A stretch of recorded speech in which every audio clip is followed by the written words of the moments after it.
Hey, I'm Chloe and welcome to my studio. Today I actually want to show you how I set my stones in my pieces because I do it a little bit differently than a lot of people do, and I really struggled with this at the beginning when I started metalsmithing. I had such a hard time setting stones, so I'm going to show you how I do it. There's so many different ways to do this.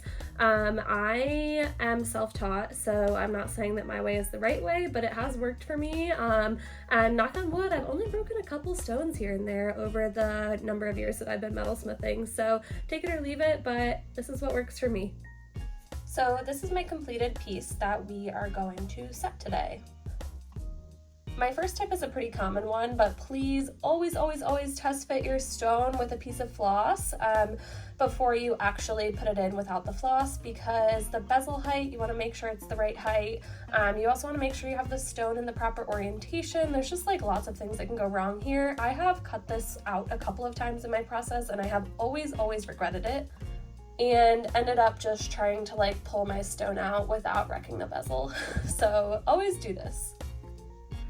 So the way that I've seen most people set their stones is with a bezel rocker. You can get them like these metal ones. They also have acrylic ones that are easier on your metal so you don't scratch it up as much.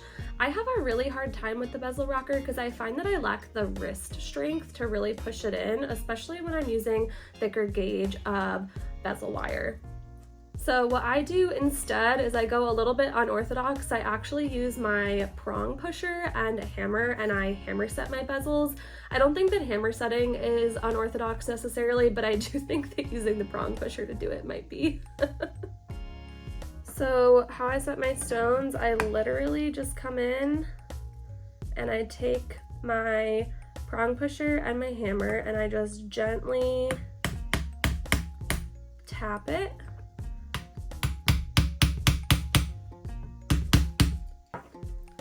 And you want to start at the corners of your stone if your stone has corners. And then I literally just come in and I tap here, and then I kind of work my way around the outsides.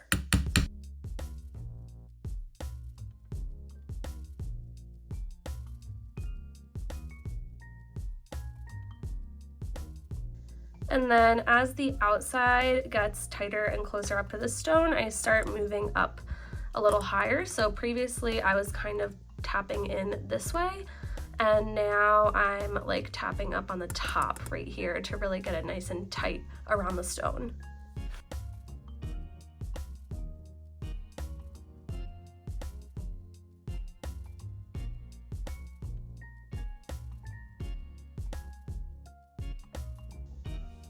Okay, so this is what it looks like when it's done. As you can see, there's no gaps anymore around the bezel and it's nicely folded over the top. And then as you could probably also see, there's definitely some hammer marks around the top of the bezel. So I'm gonna show you next how I clean those up and make this a beautiful, nice polished ring. And I am so excited about this one, so you'll be the first to see it. Okay, so then the next step is actually going to be taking one of these Dedico silicone wheels. They're black medium knife edge wheels from Rio, and then I have it on a little mandrel like this, and then it's just really going to be going around the edges of the ring where any marks are and just sanding them off very gently. And then once that's done, I'll take my little buffing wheel, and then I have Zam, and I go around and I just do a final polish. So I will show you how I do that, but it leaves the ring nice and shiny and really beautiful if I do say so myself. Okay, so you can kind of see all the hammer marks around the outside of the bezel. You can see one like right here, and then really just along the outside, this could get quite a bit smoother. So like I said, I'm going to start with that Dedico black knife edge wheel.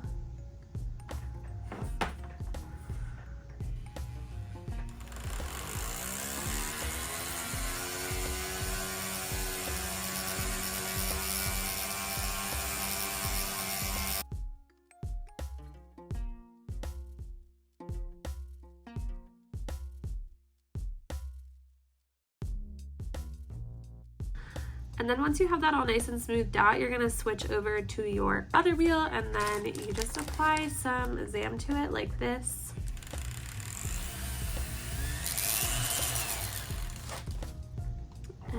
really just go along the outside. You want to be careful not to get on the stone because sometimes it can scratch the stone depending on what type of stone you use.